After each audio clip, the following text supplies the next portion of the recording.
Hello students, आज हम पूर्ण वर्ग की सहायता से गुणनखंड निकालने की आसान विधि बता रहे हैं।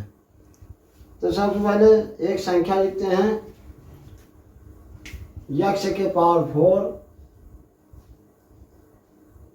Plus 3x² plus 4।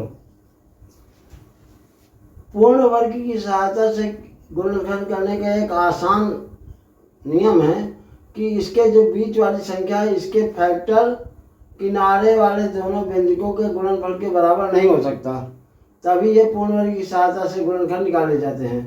इस तरह के क्वेश्चन में सबसे पहले हम जो वर्गात्मक संख्याएं जिनके वर्गमूल हो सकते हैं उनका वर्गमूल लें। जैसे ये आपका x वर्ग का वर्ग है और ये 2 का वर्ग है, फिर इसमें 2 का मल्टीप्लाई कर दें, 2 इंटू x वर्ग इंटू 2, तो ये हो गया 4x वर्ग। अब देखो, जैसे ऊपर संख्या थी x के पावर 4 प्लस 3x वर्ग प्लस 4, कहने का मतलब ये x वर्ग धन 2 का होल स्क्वायर होता है x square plus 4 plus 4x square, इसके बराबर होता है। लेकिन यहाँ पर 3x स्क्वायर है, तो इसका मतलब अगर हम x स्क्वायर इसमें जोड़ दें तो ये आपका x स्क्वायर प्लस 2 का होल स्क्वायर हो जाएगा।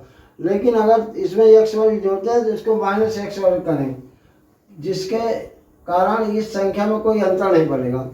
अब इतने का जहाँ माइनस लगा उसके पहले वाली संख्या का ये फैक्टर हो जाएगा x स्क्वायर प्लस 2 का होल स्क्वायर। इसको हम लिखते हैं x स्क्वायर प्लस 2 का होल स्क्वायर, और लास्ट वाली संख्या का x वर्ग का हो जाएगा x का स्क्वायर। तो एक फैक्टर एक आपने फैक्टर सुना होगा, पढ़ा होगा, a square plus b square का फार्मूला होता है एक ब्रैकेट में x प्लस b और दूसरे ब्रैकेट में x माइनस b।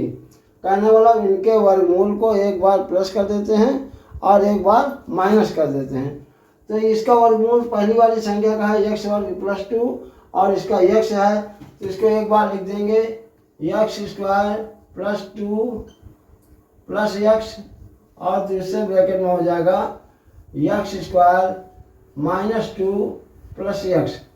इसको हम इस तरह भी लिख सकते हैं कि पहले x स्क्वायर के बाद x की संख्या लिख दें तो हो जाएगा x square plus x plus 2, और दूसरे ब्रैकेट में हो जाएगा x स्क्वायर प्लस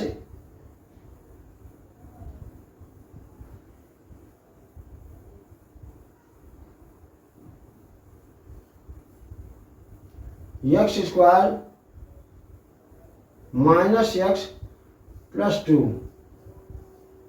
इसको एक बार फिर से देख लें। जैसे x के power 4 plus 3x square plus 4 था, तो x के पावर 4 का जब अंडर रूट किया गया तो x स्क्वायर आ गया, x स्क्वायर के स्क्वायर, और ये आ गया 2 के स्क्वायर, तो इसमें 2 का मल्टीप्लाई करें तो 2 इंटू x स्क्वायर इंटू 2, तो ये हो गया 4x स्क्वायर। तो इस संख्या को उतारेंगे x के power 4 plus 3x square plus 4।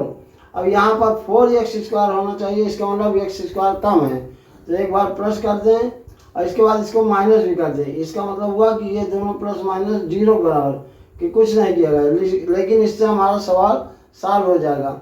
ये आपका हो गया x स्क्वायर प्लस 2 का होल स्क्वायर, और ये किनारे वाला x का होल स्क्वायर। तो एक हमने फार्मूला पढ़ा था a square minus B square, इसका फार्मूला होता है एक ब्रैकेट में x plus B a plus B और दूसरे को होता है a माइनस बी। तो इस फार्मूला के आधार पर एक ब्रैकेट में हो जाएगा x प्लस 2 प्लस x, और दूसरे ब्रैकेट में x square plus 2 minus x। इसको हम दूसरे रूप में लिख सकते हैं x square plus x plus 2 x square minus x plus 2। तो इस तरह ये इसका फैक्टर हो गया। इसी तरह एक हम उदाहरण और ले लेते हैं, एक सवाल और हम देखते हैं। ये पहला क्वेश्चन, दूसरा क्वेश्चन है